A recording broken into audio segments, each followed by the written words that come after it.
తెలంగాణలో ఎంబీబీఎస్ లేదా బీడీఎస్ చదవాలని ఎదురుచూస్తున్న విద్యార్థులకు ఒక ముఖ్యమైన అప్డేట్ వచ్చింది.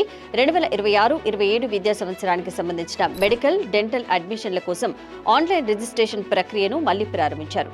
అయితే ఇక్కడ ఒక విషయం గుర్తుంచుకోవాలి. ఈ అవకాశం ప్రధానంగా ఇప్పటి వరకు రిజిస్ట్రేషన్ చేసుకోలేకపోయిన అభ్యర్థుల కోసం. మరి ఎవరు అప్లై చేసుకోవచ్చు? చివరి తేదీ ఎప్పుడు? ఎలా రిజిస్టర్ చేసుకోవాలి? ఇప్పుడు సింపుల్గా తెలుసుకుందాం. ముందుగా అర్హతల విషయానికి వస్తే నీట్ యూజీ 2026 పరీక్ష రాసి నిర్ణీత కట్ ఆఫ్ మార్కులు సాధించిన అభ్యర్థులు ఈ రిజిస్ట్రేషన్కు అర్హులు. ఈ రిజిస్ట్రేషన్ తెలంగాణలోని ప్రభుత్వ, ప్రైవేటు మెడికల్ మరియు డెంటల్ కాలేజీల్లో కన్వీనర్ కోటాలో సీట్ల అడ్మిషన్ కోసం నిర్వహిస్తున్నారు. ఇక ఇప్పటికే గతంలో రిజిస్ట్రేషన్ పూర్తి చేసిన అభ్యర్థులు మళ్లీ అప్లై చేయాల్సిన అవసరం లేదు.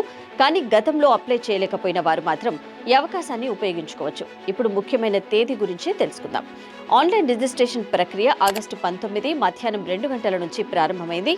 దరఖాస్తు చేసుకోవడానికి చివరి తేదీ ఆగస్టు 20 సాయంత్రం 6 గంటల వరకు మాత్రమే. అంటే సమయం చాలా తక్కువగా ఉంది. కాబట్టి చివరి నిమిషం వరకు వేచి ఉండకుండా అర్హత ఉన్న అభ్యర్థులు వెంటనే రిజిస్ట్రేషన్ పూర్తి చేసుకోవడం మంచిదే. ఇక అప్లై చేయడానికి అధికారిక అడ్మిషన్ వెబ్సైట్లోకి వెళ్ళాలి. అక్కడ మీ నీట్ వివరాలు, వ్యక్తిగత సమాచారం నమోదు చేయాలి.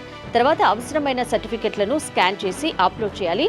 అప్లికేషన్ సబ్మిట్ చేసే ముందు మీరు ఇచ్చిన వివరాలన్నీ కరెక్ట్గా ఉన్నాయో ఒకసారి చెక్ చేసుకోండి. ప్రక్రియ పూర్తయిన తర్వాత అప్లికేషన్ కాపీని డౌన్లోడ్ చేసుకుని భద్రంగా ఉంచుకోండి.